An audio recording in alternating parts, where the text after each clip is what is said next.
is virtually infinite in its dynamism. If you're seeking the infinite, what instruments do you have to seek the infinite? Only sense organs, isn't it? So through your sense organs, if you're seeking the infinite, it is like wanting to go to moon with a bullock cart. Isn't it so? That is the plight of humanity right now. With a limited perception, they're trying to grasp that which is beyond. So we try to perceive at the ultimate level of reality, and we search for any kind of method. For example, new technology, atomic power, etc. But search as we might, we cannot perceive the ultimate level of reality using these mechanisms. The ultimate level of reality is fundamentally empty We cannot find and not observable using these scientific methods. Science is involved in a perceptual enterprise, not primarily in gaining knowledge, though knowledge appears, but knowledge is a byproduct. And by understanding the thing, you can coherently let our contact with it, as long as it is coherent, it shows that our understanding is correct. You see, we must distinguish between correct appearances and incorrect appearances or illusory. Your appearance now is what we call residual self-image. It is the mental projection of your digital self.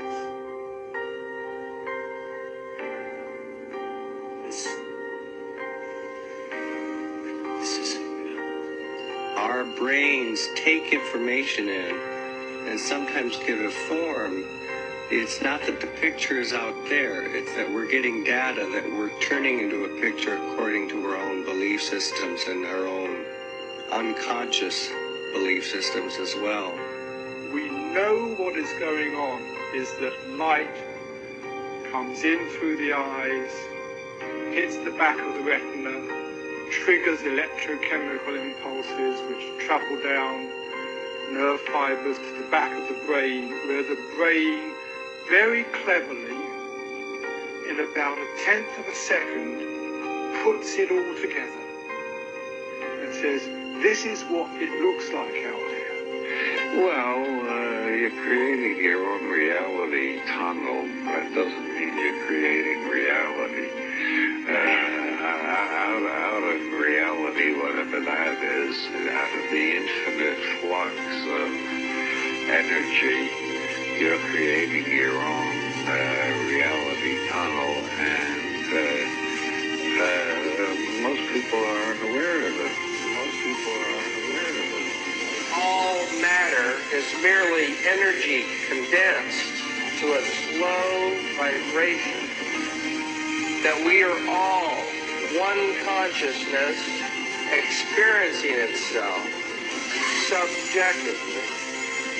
There is no such thing as death. Life is only a dream, and we are the imagination of ourselves.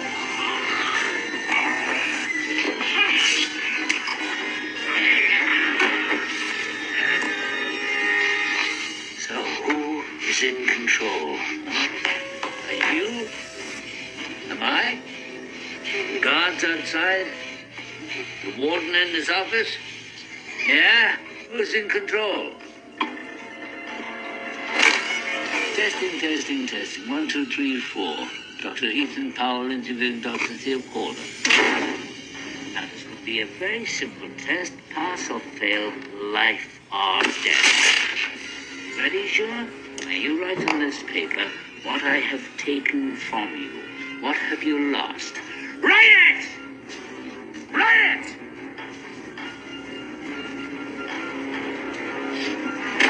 Wrong! Never had control. You only thought you had it. An illusion, tabby bourgeois. What do you control? For sure. Huh? The volume in your stereo, the air conditioning in your car. What else? What else? Another chance. You were nervous. Too much pressure. Try again. What have you lost? What did I take? Write it. Write it!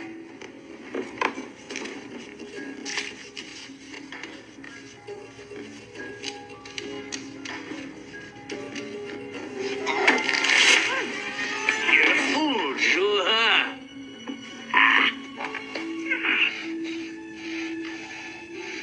You think you were free? Where were you going at 2 o'clock today? Into the gym, right? In the morning, your wake-up call. In the middle of the night, when you wake up sweating with your heart pounding. What is it that has you all tied up as you are? Tied up in little knots? Is it ambition? Yeah. You're no mystery to me, boy. I used to be you.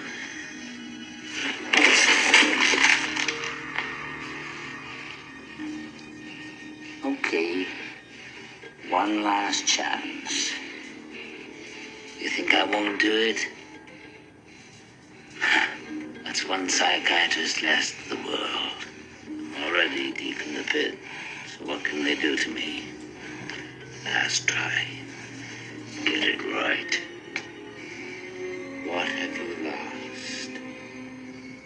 What did I take from you? I did.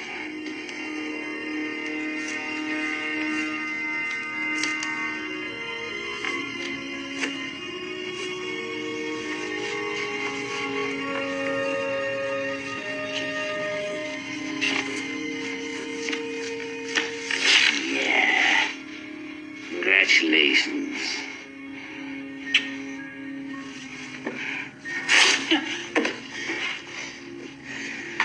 You're a student after all. And you've lost nothing but your illusions and a little bit of skin.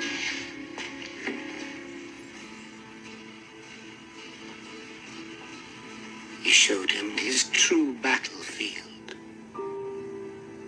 where each man must fight alone. He must learn to see with the same eye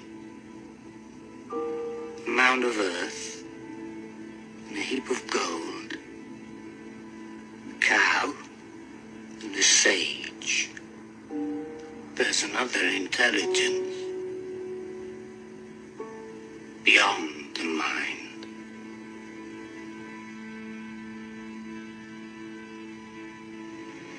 I want to finish this. Finish what? Telling you what I know. What makes you think what you know is any different than what other people know? I had different teachers.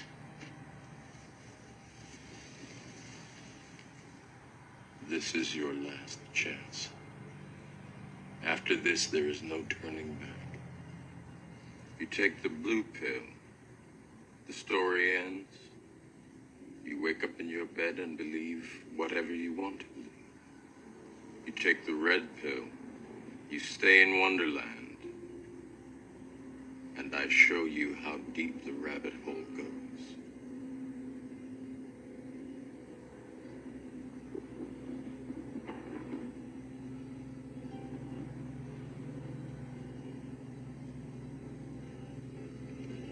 Remember,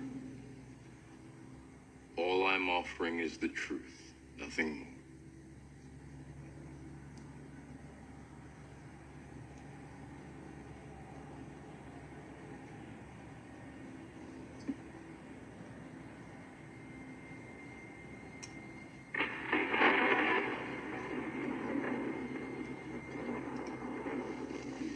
Follow me.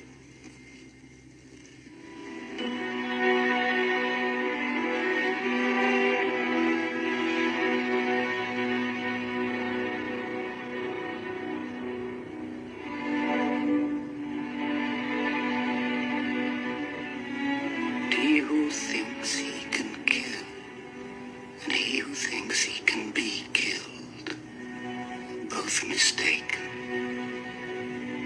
I am time grown old. I am the trickster's hoax. No weapon can pierce the life that's in you.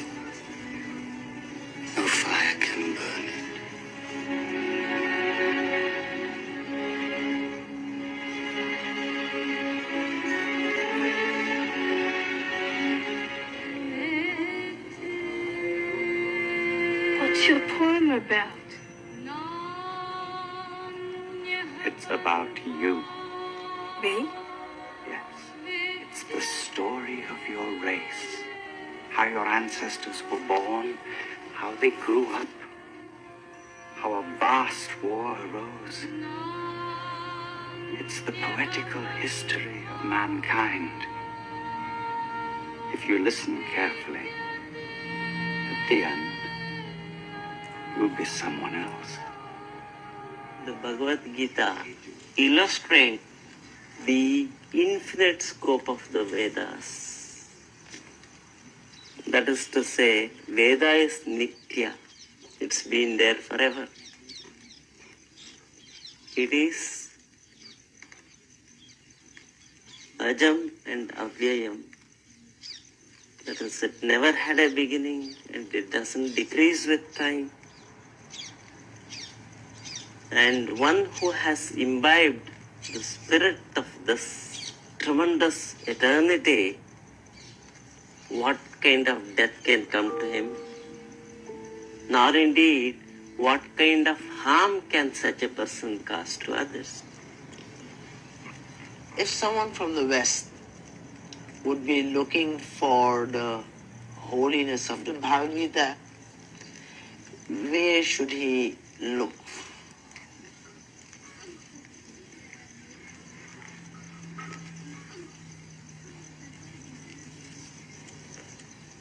Whenever you hear the whispering of a brook,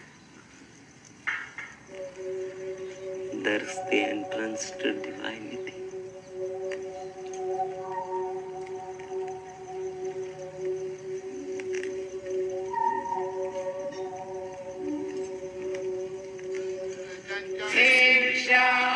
The words are sung on rhyme and rhythm.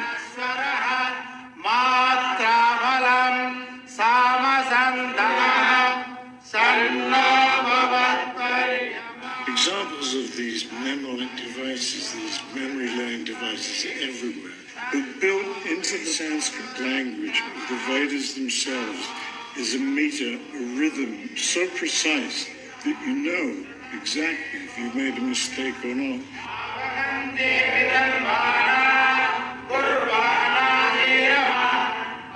Oral tradition, the poets themselves, may have carved a monument that withstands the ages better than rock. It is lost when it's written down, for it goes by the ear, by the rhythm of the heart.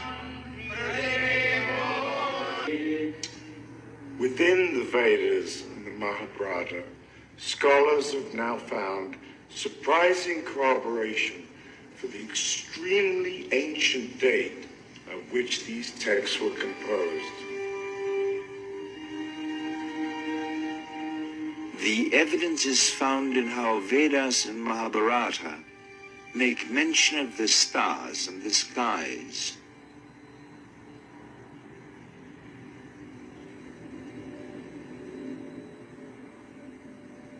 It so turns out that the ritual of the Vedic people expressed astronomical knowledge. Once you analyze this astronomical knowledge, you realize that there was a very vibrant and acute tradition of observation of the skies.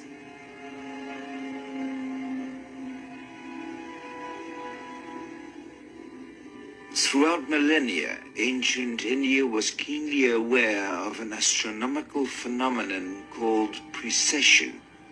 Most of us now are not familiar with. Precession is not so difficult to explain, however. You remember this, the spinning top. Imagine this is the Earth, spins on its axis, gives us the night and the day. But as it does, there's this counter-rotation, a wobble. One wobble of the axis takes more than 26,000 years to go round. Standing on Earth, it makes the stars and constellations seem to travel through the skies. Appearing from behind the rising sun, they change in periods of little over 2,000 years. We know them as Pisces, Aries, Taurus.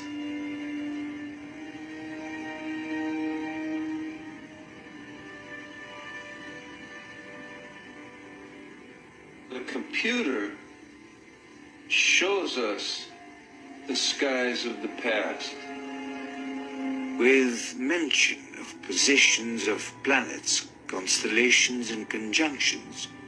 Scientists can now precisely calculate when they were described. In Mahabharata, there are many astronomy observations. Okay, so one astronomy observation that came across 15 years ago. What it says, and no one disagrees on the translation. Okay, it says Arundhati, okay, is walking ahead of Vasishtha. So let's understand who is Arundhati Vasishtha. So are you familiar with the panhandle of the Ursa Major? So you have the pan, or you can say the kite and the tail, right? Right. So the pan, and then the handle. Handle has got 3 stars. The middle star is called Vasishtha. This is the North Pole in 5561 BC. And all the stars, including frankly Vega and Polaris, they are going to, so Polaris will go like this around this North Pole. Vega would go like this around this North Pole. And these two, they're also going to go in a circle around this. Now look at this. So this is the direction, that's when they go. This is the position of Arundhati, this is the position of Vasishtha.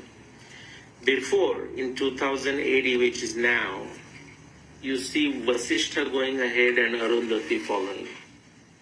Now, if you follow this star of Arundhati and this star of Vasishtha with respect to this as the center point, center of the circle, you will notice that it will appear, not much difference, but it will appear that Arundhati is going ahead of Vasishtha.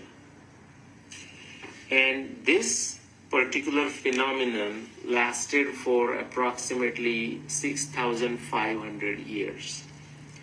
And so, assuming we can trust the observation in Mahabharata that Arundhati was walking ahead of Vasishtha, this is the 6,500 years time period that we want to call the epoch of Arundhati, which is the probable time, plausible time, where we should search for the year of Mahabharata war.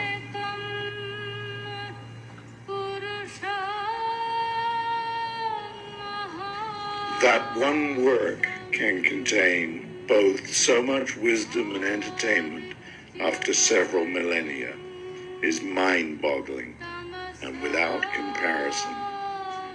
If Homer's Iliad also contained the New Testament and was as popular today as it had been 2,000 years ago, even this would not compare with the poem attributed to Vyasa. By comparison, Shakespeare himself seems like a lightweight, and indeed, all literary fame pales.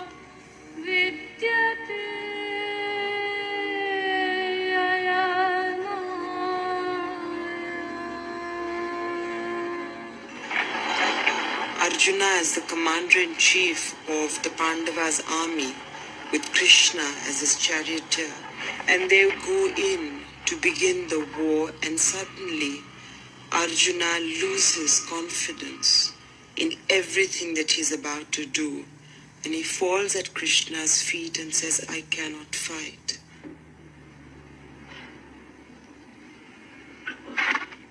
Krishna, my legs grow weak. My mouth is dry and my body trembles.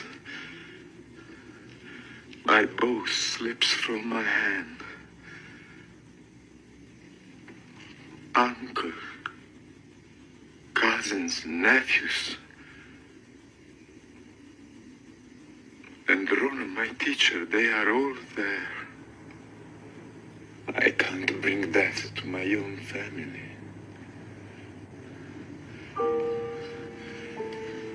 And it is then that Krishna turns to him and tells him words that become the Bhagavad Gita, the song of Krishna. The Bhagavad Gita, Krishna's advice to war leader Arjuna on the eve of battle, is not only the central part of the epic, it is the very core of Indian thought, and as sacred to Hindus as the New Testament is to Christians.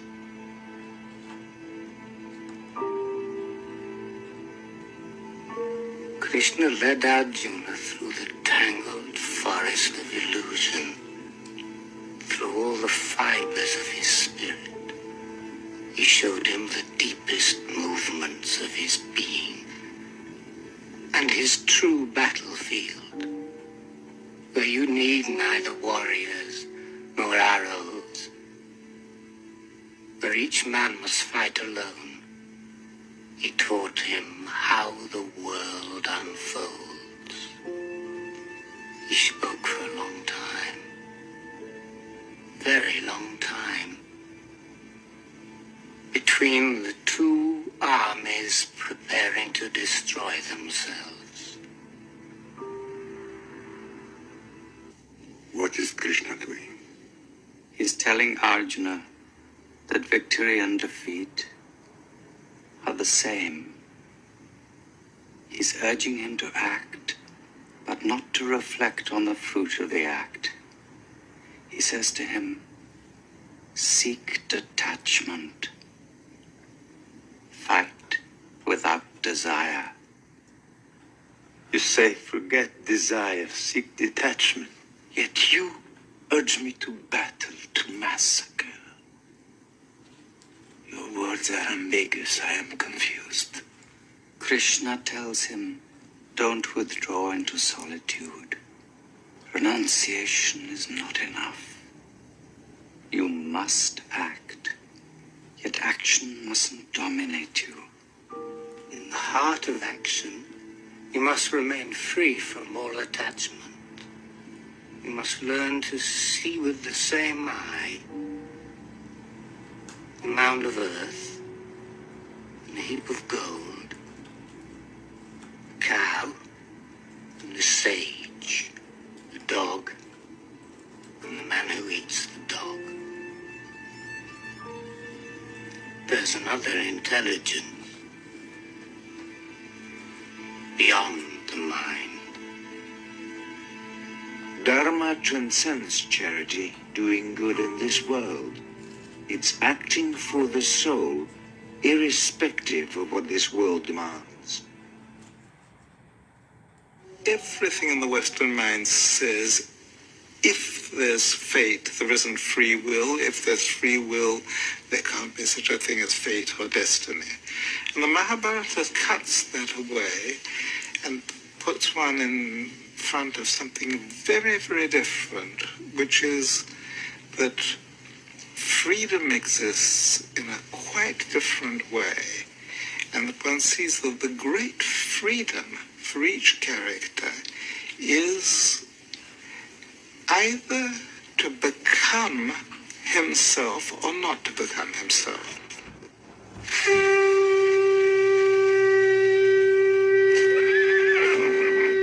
It is with this detachment that Arjuna can sound the horn, even for the horrors of the coming war.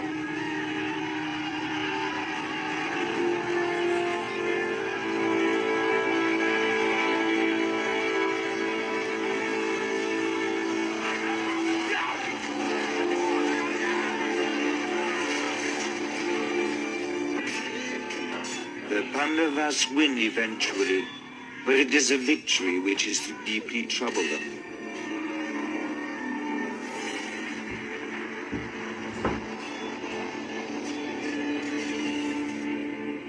Every rule is broken. Every single value is destroyed.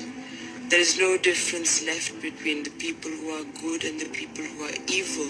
There is no difference left between who is the enemy and who is not.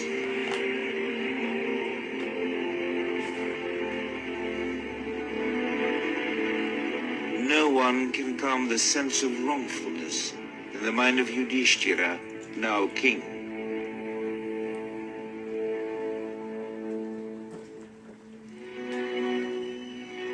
Ultimately, the Pandavas decide it's time for them to leave this world too, and they embark upon the great journey, walking into the cold north towards heaven.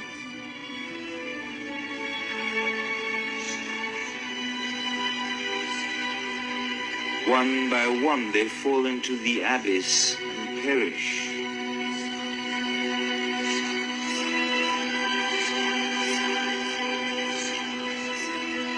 Until Yudhishthira is left alone with a dog that has followed him faithfully all the way. Who has come as far as this? Who are you? I am Yudhishthira. I am looking for the gate of paradise. You have proved yourself to be the best of kings. Leave this dog and enter.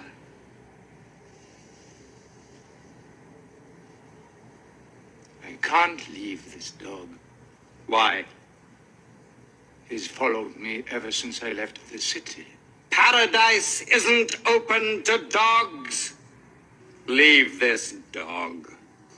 Abandon a creature who loves me, who's alone and defenseless. I can't. It is the right path. Enter. The dog is his father, the god Dharma, here to test his virtue. Another test awaits in heaven, where Yudhishthira finds his enemies, the Kaurava, who come to mock him. His brothers are in hell, where Yudhishthira then chooses to be as well. I will stay here forever with my family. But it is his last test, his final illusion.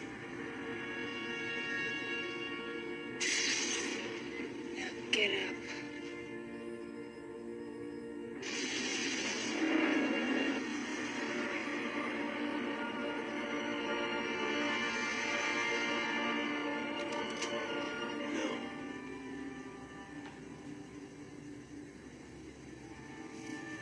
You've known neither paradise nor hell.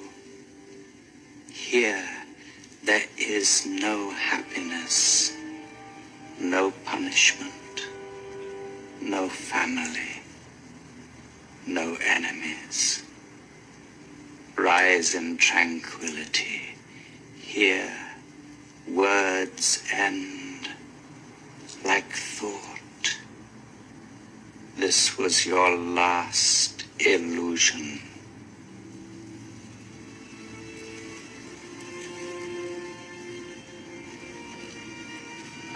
Which ends the Mahabharata.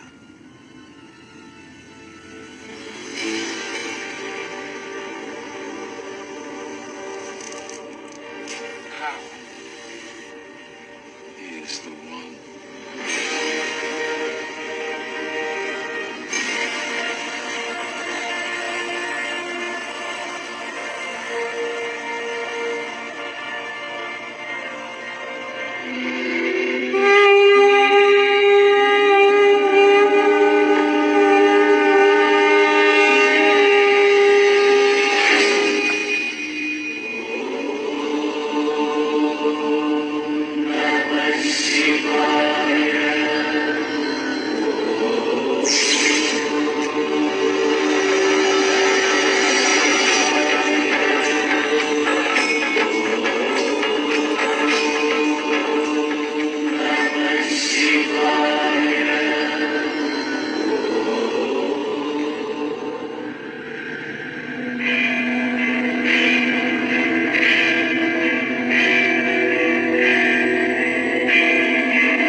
विघ्नोपशान्तये व्यासं वसिष्ठनप्तारं शक्तेः पौत्रमकल्मषम् पराशरात्मजं वन्दे शुकतातं तपोनिधिम् व्यासाय विष्णुरूपाय व्यासरूपाय विष्णवे